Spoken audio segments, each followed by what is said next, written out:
Hello friends, welcome to Sugan's cookery. இன்னைக்கு ரொம்ப சிம்பிளான அதே சமயத்தில் ரொம்ப டேஸ்டியான கிட்ஸ் லஞ்ச் பாக்ஸ் ரெசிபி பொடி இட்லி எப்படி செய்கிறதுன்னு பார்க்கலாம்.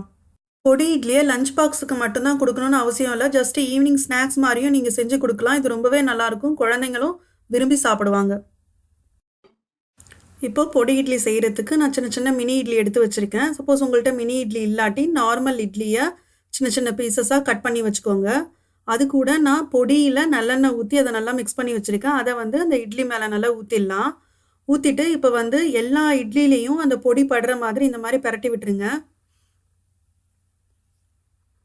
ஸோ இப்போ எல்லாத்தையும் நல்லா மிக்ஸ் பண்ணியாச்சு. மிக்ஸ் பண்ணிவிட்டு ஒரு 5 மினிட்ஸ் அப்படியே வச்சுருங்க. ஸோ இந்த மாதிரி வைக்கும்போது இந்த பொடியெல்லாம் இட்லியில் நல்லா ஊறிடும். இப்போது பேன் நல்லா சூடானதுக்கப்புறம் 2 ஸ்பூன் நல்லெண்ணெய் சேர்த்துக்கலாம். சப்போஸ் நல்லெண்ணெய் வேணான்னா குழந்தைங்களுக்கு செய்யும்போது ஃபுல்லாக நெய் கூட யூஸ் பண்ணலாம். அதுவும் ரொம்ப நல்லாயிருக்கும், குழந்தைங்களுக்கும் ரொம்ப ஹெல்த்தி.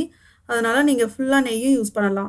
எண்ணெய் நல்லா சூடானதுக்கப்புறம் அதில் தேவையான அளவு கடுகு வந்து நல்லா பொரிஞ்சதுக்கப்புறம் அதில் கொஞ்சமாக வெள்ளை உளுத்தம் பருப்பு அதுவும் சேர்த்துக்கலாம். இது நல்லா ப்ரௌன் கலர் ஆனதுக்கப்புறம் அதில் தேவையான அளவு கருவேப்பிலை சேர்த்துக்கோங்க. இப்போ இந்த தாளிப்பை ஒரு தடவை நல்லா மிக்ஸ் பண்ணிவிடுங்க. இதை மிக்ஸ் பண்ணதுக்கப்புறம் நம்ம பொடி தடவி வச்சுருக்கிற இட்லியை இது கூட சேர்த்துடலாம். நம்ம இட்லியை வந்து தாளிப்பு கூட சேர்க்கும்போது அடுப்பை வந்து சிம்மில் வச்சுருங்க. அப்போ தான் இது கருகாமல் இருக்கும். நல்லா சிம்மில் வச்சுட்டு இதை ஒரு தடவை அந்த தாளிப்பு கூட நல்லா மிக்ஸ் பண்ணிவிடுங்க.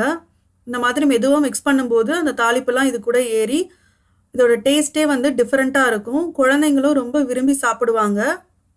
நார்மலாக நம்ம பொடி தடவி கொடுக்கறத விட இது இன்னுமே கொஞ்சம் நல்லாயிருக்கும். அவ்வளோதான். இப்போ நம்மளோட பொடி இட்லி சூப்பராக ரெடி ஆகிடுச்சு. இதை வந்து உங்களோட குழந்தைங்களோட லஞ்ச் பாக்ஸில் வச்சு அனுப்புனா கண்டிப்பாக அவங்க டிஃபன் பாக்ஸை காலி பண்ணிட்டு தான் வருவாங்க. இதை நீங்களும் உங்கள் வீட்டில் ட்ரை பண்ணி பாருங்கள். இந்த வீடியோ பிடிச்சிருந்ததுன்னா லைக் பண்ணுங்கள். மறக்காமல் இந்த சேனலை சப்ஸ்கிரைப் பண்ணுங்கள். தேங்க்ஸ் ஃபார் வாட்சிங்.